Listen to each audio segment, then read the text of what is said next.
Na antiguidade, as pessoas que olhavam para o céu noturno faziam perguntas semelhantes às que fazemos nos dias de hoje. Seria o universo infinito? De onde viemos? Para onde vamos? Muitas dessas perguntas continuam sem resposta. Dizia-se que essas pessoas abstraíam demais, sem poderem comprovar as suas teses. Eram os filósofos daqueles tempos.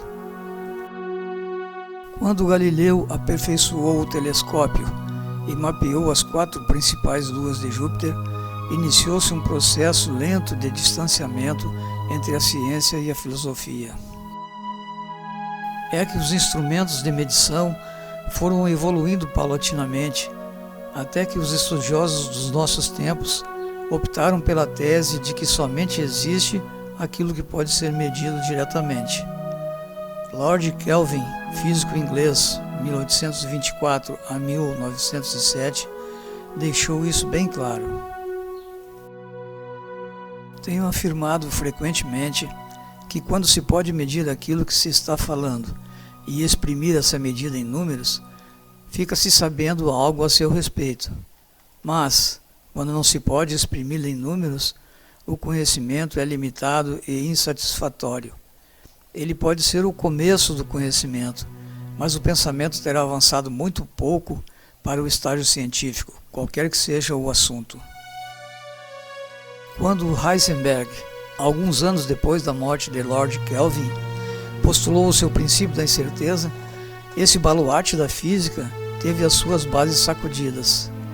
Halliday Resnick, no livro Física 4, a página 310, nos diz: alguns físicos acreditam que apenas as grandezas susceptíveis de serem medidas têm significado real em física.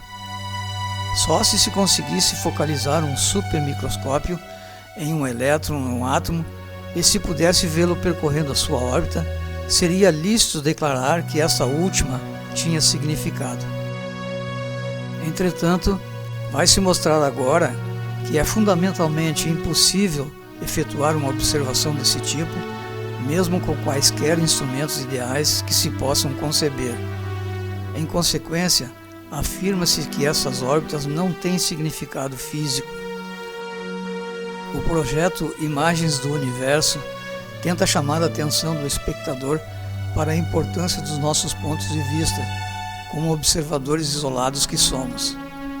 Quando tentamos entender o universo, o nosso cérebro é incapaz de perceber e medir diretamente muito do que acontece ao nosso redor. O princípio da incerteza está relacionado com essas nossas limitações sensoriais. Além disso, todos os métodos que desenvolvemos para avaliar ou medir os eventos no universo visível constituem-se em apêndices da nossa memória. Da sua parte, o universo está nem aí para o que pensamos a seu respeito. É possível enumerar algumas coisas que ficariam do lado de fora do universo visível. Entre eles, a energia e a matéria escura, os buracos negros, o cone de luz futuro dos eventos e o próprio tempo que porventura existisse no interior desses cones virtuais. Apesar dessas limitações, os filósofos dos nossos dias não poderiam abrir mão da ciência. É que, graças a ela, hoje dispomos de dados científicos suficientes para permitir que façamos abstrações responsáveis sobre a natureza do universo. Isso não acontecia na antiguidade. Não vejo por que se deveria separar a filosofia da ciência, porque uma depende da outra. Einstein jamais pôs os seus pés no espaço exterior, mas, atuando como filósofo e cientista, previu que se estivesse no vácuo, não saberia dizer se o seu corpo estaria imóvel ou em movimento retilíneo e uniforme. Também abstraiu que se ele pudesse se movimentar na velocidade da luz, não saberia dizer se em algum momento estaria na crista de uma onda luminosa ou no seu vale, pois estaria sincronizado com a luz. Para o cérebro do grande pensador, não haveria oscilações no movimento da luz. A luz é a peça fundamental para que possamos estabelecer os nossos pontos de vista. É ela que nos permite olhar para o céu noturno e ver as estrelas distantes, o que acontece sempre com atraso. Atuando como mensageira, a luz tornaria o próprio espaço uma entidade fantasma ou fictícia. Isto é, o espaço não teria o poder para nos comunicar quaisquer eventos de forma direta, seja ao nível dos átomos ou da escala astronômica. Para isso, ele precisa da luz e do tempo. Na verdade, o nosso cérebro é que precisa do concurso de ambos. O vácuo parece ser um lugar totalmente vazio e escuro no espaço entre as estrelas. No entanto, a luz está lá, mesmo sem poder se manifestar. Quando a luz e a radiação cósmica se manifestam para nós, já nos encontramos olhando para o nosso próprio passado. Isto é, a nossa memória, sustentada por esses campos elétricos da radiação, coloca-nos numa espécie de exílio temporal em relação ao verdadeiro universo, num lugar onde as partículas não podem ser apreendidas de forma direta. A virtual separação entre a luz e o espaço seria consequência do empacotamento da luz na forma de um fóton. Você não vê um elétron diretamente até que um quanto de luz o atinja e se espalhe na forma de um fóton. A partícula é, então, chamada de fotoelétron. Uma das peculiaridades da quantização da luz na forma de um fóton é que ela não demanda tempo mensurável. Após o choque entre ambos, o fóton e o elétron aparecem simultaneamente, fundindo-se numa coisa só. Por isso, na prática, não temos como separar a luz e o espaço. Isso levaria a interpretações equivocadas, como seria o caso de se pensar que as ondas de luz seriam contínuas antes do seu espalhamento. Mesmo sem poder medir qualquer intervalo de tempo entre o choque do quântum com o elétron e o espalhamento do fóton, o operador do sistema quântico tem a impressão viva de que a partícula é avistada com atraso e, portanto, fora da sua verdadeira posição. Somente o nosso cérebro seria capaz de perceber e traduzir essa informação subliminar na forma de um deslocamento espacial da partícula. Nenhum método experimental seria capaz de fazê-lo. Essa ilusão do deslocamento da partícula seria criada pela dependência da nossa memória em relação ao tempo. Para que uma partícula entre em movimento, é preciso que se registre a sua posição em mais de um tempo, de acordo com o conceito de velocidade instantânea. Vejamos o que nos diz Alan Tipler no seu livro Física para Cientistas e Engenheiros. À primeira vista, definir-se a velocidade instantânea de uma partícula em um determinado instante parece impossível. Em um dado instante, uma partícula se situa em um ponto específico. Se ela está posicionada em um ponto, como poderia se mover? Caso ela não esteja se movendo, como poderia possuir velocidade?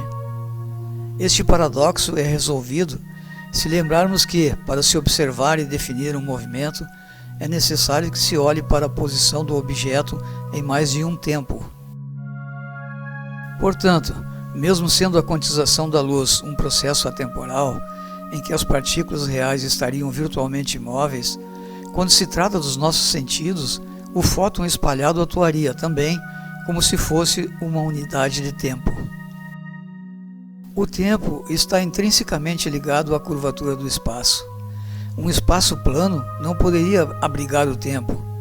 Por isso, a quantização poderia estar simulando a própria curvatura do espaço, algo que, de acordo com a física, não existe, porque não se pode medir diretamente. O espaço se curva porque a luz se curva e não ao contrário. Como a quantização seria um processo atemporal, essa curvatura do espaço seria fictícia ou ilusória, pelo menos até o momento em que a luz atingisse o elétron e se espalhasse.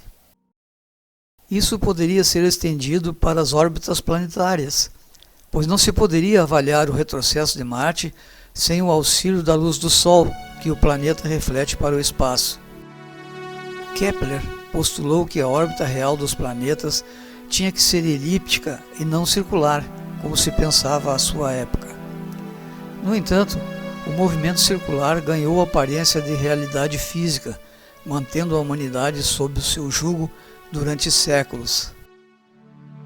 Quando vemos os diagramas que constam nos atlas de geografia, a impressão que temos é que todos os 8 planetas estariam dispostos praticamente sobre o mesmo plano espacial em relação ao Sol, com pequenos desvios.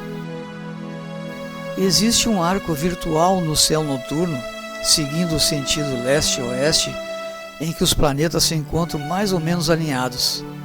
Não adianta procurar planetas muito mais ao sul ou mais ao norte dessa linha imaginária, porque eles não estarão lá. Considerando que a quantização ou o empacotamento da luz estivesse influenciando os nossos pontos de vista devido à aparente fusão entre a luz e o espaço promovida pela retenção do tempo, vamos analisar alguns desdobramentos teóricos. Quando repassamos o movimento da Terra para o Sol, em movimento aparente sobre a eclíptica, ele sugere que a órbita do nosso planeta seria circular e não elíptica. É que a imagem do Sol, não o próprio Sol, se movimenta durante o dia do leste para o oeste com velocidade e aceleração constantes, características próprias do movimento circular. Apesar da aparência de realidade física, esse movimento circular é ilusório e certamente deve-se ao comportamento do mensageiro do espaço e não ao próprio espaço. Com isso, fora do que se poderia medir diretamente, essa luz estaria anulando virtualmente a curvatura do espaço, graças à retenção do tempo.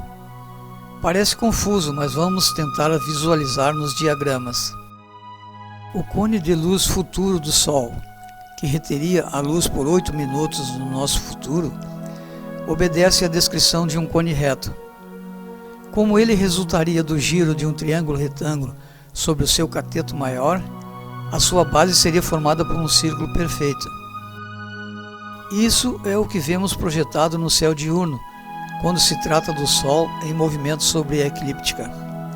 Se você traçasse uma linha diagonal atravessando esse cone reto, obteria uma elipse, onde o Sol permaneceria sempre sobre um dos focos ou sobre a linha que uniria o vértice à base do cone. Essa inclinação real do espaço é que estaria por trás da órbita dos planetas, mas que estaria sendo ocultada para nós pela luz emitida pelo Sol.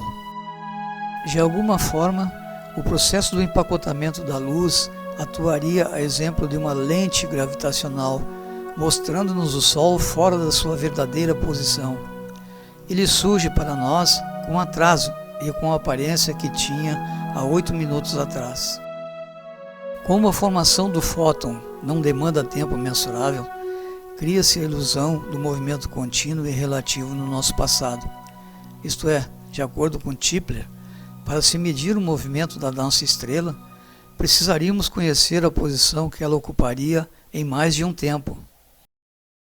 Isso parece colocar o marco zero do tempo definitivamente na nossa posição, devido à temporalidade do processo de formação do fóton.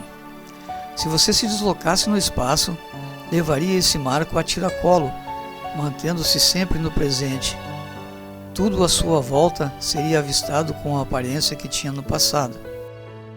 Outra curiosidade é que o marco zero do tempo não poderia ser deslocado da nossa posição para a posição de uma estrela distante, a não ser na teoria.